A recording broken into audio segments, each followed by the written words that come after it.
હું નિમિષા ભાવસાર મારી YouTube channel રૂડુ રસોડુંમાં આપ સૌનું સ્વાગત કરું છું. આજે આપણે હેલ્ધી પાસ્તા બનાવતા શીખવાડીશું. આપણે જે બહારથી લાવીએ પાસ્તા અને બાફીને કરીએ એવા નહીં, આ આપણા ઘરની જ બધી વસ્તુથી હેલ્ધી પાસ્તા આપણે બનાવવાના છીએ. તો એના માટે આ રોટલી છે. આપણે જે સવારની વધી હોય કાં તો તમે ફ્રેશ બનાવો, એને આવી રીતે લાંબી લાંબી કટ કરી લેવાની, એટલે આપણે પેલા જે બહારના પાસ્તા ના વાપરવા પડે.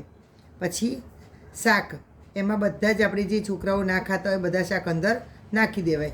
તો અત્યારે મેં ડુંગળી લીધી, પછી મકાઈ લીધી, મકાઈને બાફીને લેવાની, કેપ્સિકમ લીધા, ટામેટાં લીધા, આ બટર, એ શાક બધું આપણે સાતળવા માટે, આ મરી પાવડર, ચીલી ફ્લેક્સ, આ ચીલી ફ્લેક્સ પણ મેં ઘરે બનાવ્યા છે.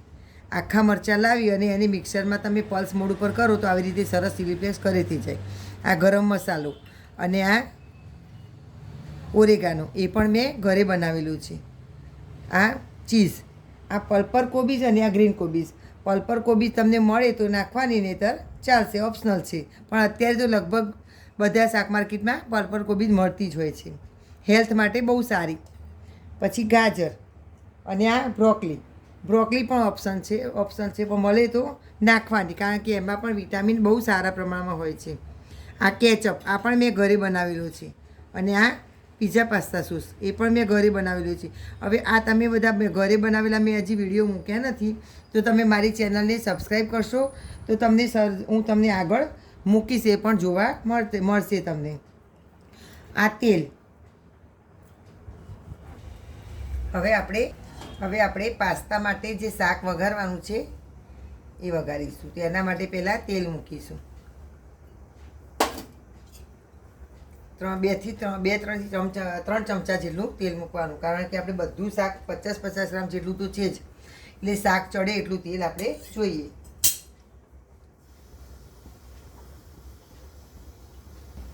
તેલ ગરમ થાય એટલે આપણે ગાજર નાખીશું અને બ્રોકલી નાખીશું.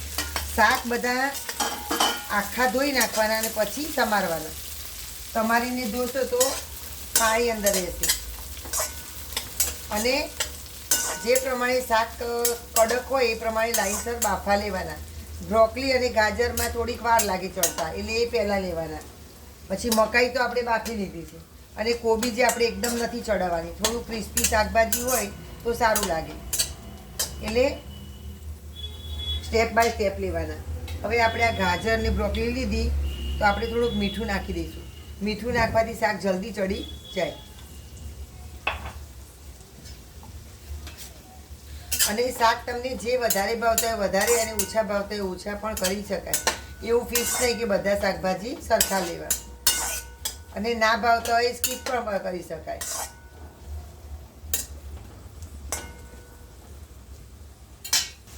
મસાલા પણ ઓછા વધતા તમે જે નાખવા હોય તે નાખી શકાય. પણ આપણે અત્યારે હેલ્ધી પાસ્તા બનાવીએ છીએ એટલે લગભગ બધી જ વસ્તુ મેં ઘરની જ લીધી છે. અને શાક પણ એવા જ લીધા છે કે જે છોકરાઓ, તમે એમને શાક બનાવો, બ્રોકલીનું શાક બનાવો તો નહીં ખાય, ગાજરનું શાક બનાવો તો નહીં ખાય, કોબીજમાં પણ અમુક છોકરાઓ નથી ખાતા હોતા. તો આ પાસ્તામાં તમે આપી દો તો બધા છોકરાઓ ખાશે. અને બહારના પાસ્તા લાવશો તો તમે મેંદા ના આવે એટલે પેટમાં તકલીફ થાય. જ્યારે આપણે રોટલી ના બનાવીએ એટલે નડે પણ નહીં. આને ઢાંકી અને 2 મિનિટ માટે ચડવા દેવાનું. આપણા ગાજર સરસ 70% જેવા આપણા ચડી ગયા. હવે આ બંને કોબીજ લઈ લઈશું આપણે.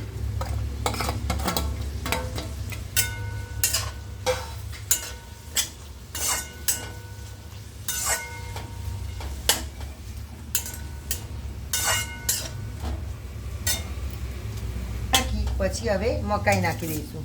મકાઈ આપણે બાફી છે પણ તોય થોડીક હાર્ડ કહેવાય, એટલે એને થોડીક સોફ્ટ કરવા માટે વચ્ચે લઈ લેવાની. એકદમ સરસ કલરફુલ થશે હેલ્ધી પાસ્તા આપણા. ના, છોકરાઓ જોઈને જ ખાવા માગશે. બધા જ કલર અંદર સરસ મિક્સ થઈ ગયા. હજી તમે આમાં બીટ ભાવતું હોય તો પણ નાખી શકો, પણ શું છોકરાઓ બીટ નથી ખાતા હોતા તો વધારે પડતું ના સારું. પાછું શાક ખાતા હોય એ બંધ થઈ જાય, એના કરતાં ના નાખવું સારું. એટલે ફરીથી 2 મિનિટ માટે આપણે ઢાંકી દઈશું અને આ મીડિયમ ગેસ ઉપર ચડવા દેવાનું. બહુ ફૂલ કરશો તો નીચે દાજી જશે.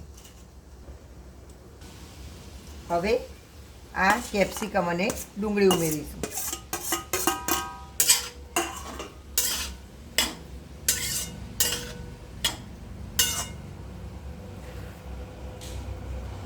તો 1 ચમચી જેટલો મરી પાવડર લીધું મેં.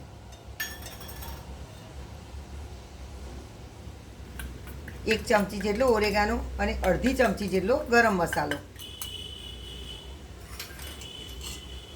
અને ચીલી ફ્લેક્સ આપણે તીખાસ પ્રમાણે નાખવાના. આ મેં ઘરે બનાવેલા છે એટલે બહુ જ મીડિયમ તીખાસ છે. હવે આને આપણે ઢાંકી અને આને થવા દઈશું. શાકભાજી આપણા થોડા ચડવા આવે એટલે આ જે બટર હતું તે ઉમેરી દઈશું. એનાથી શું સરસ શાઇનિંગ આવશે શાકમાં અને ટેસ્ટ પણ સારો આવશે. અને આપણે કારણ કે પાણી નથી નાખવાનું શાક ચડવતી વખતે, એટલે શું બટર હોય તો શાક સરસ ચડી જાય ને નીચે ચોટે પણ નહીં.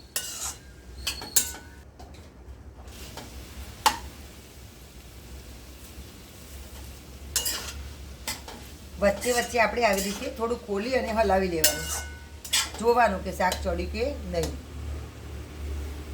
આવી રીતે તમે હજી 2 મિનિટની વાર છે. હવે ટામેટાં ઉમેરી દેવાના, કારણ કે ટામેટાં તમે પહેલાં નાખશો તો એનું પાણી વળશે અને એકદમ સોગી જેવું થઈ જશે.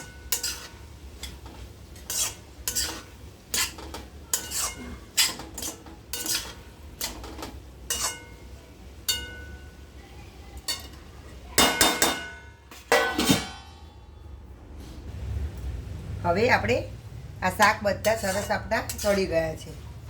હવે કેચઅપ ઉમેરી દઈશું. હવે પીઝા પાસ્તા સોસ ઉમેરીશું. એ પણ તમારા સ્વાદ અનુસાર નાખી શકાય. વધારે ભાવતું હોય તો વધારે નાખવાનું. હવે આ બધું મિક્સ કરી લેવાનું. બધા શાકભાજી મેં 50 ગ્રામ જેટલા લીધા હતા. 100 ગ્રામ તમને જે ભાવતા હોય એ રીતે વધારે ઓછા કરી શકાય. આ આપણું સરસ ગ્રેવી આપણી પાસ્તાની તૈયાર થઈ ગઈ. અને આપણે હવે રોટલીના પાસ્તા બનાવવાના છે. એટલે જો તમે અંદર અત્યારથી નાખી દેશો તો એકદમ લોચા જેવી રોટલી થઈ જશે, સોગી. એટલે આ ગ્રેવી અલગ રાખવાની અને રોટલી કટ કરેલી અલગ રાખવાની. જ્યારે જોઈતી હોય ત્યારે મિક્સ કરી નાખ. અત્યારે આ ગ્રેવી થઈ જાય એટલે તમે જુદા ડબ્બામાં લઈ લેવાની.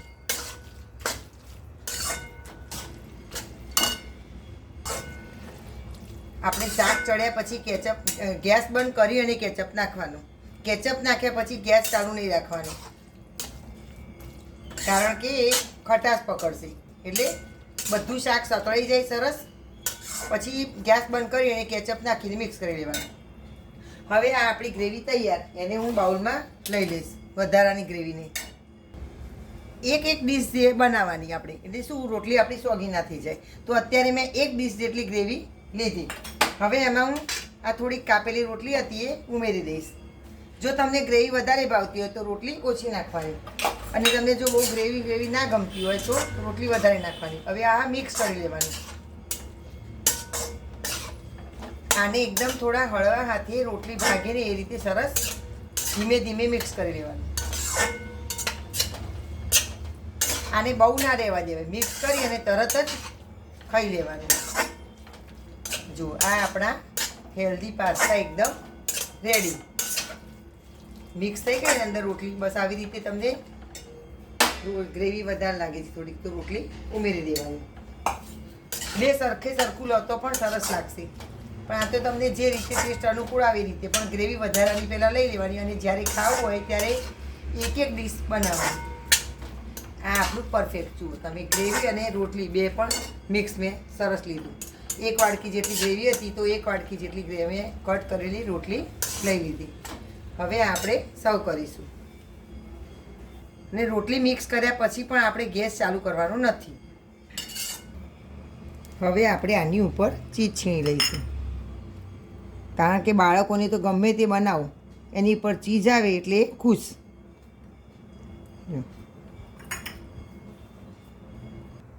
આ આપણા હેલ્ધી પાસ્તા તૈયાર, એકદમ ઘરના બધી જ વસ્તુના, એટલે સહેજ પણ તમને શરીર હેલ્થમાં એકદમ સરસ તમને નુકસાન પણ નહીં કરે.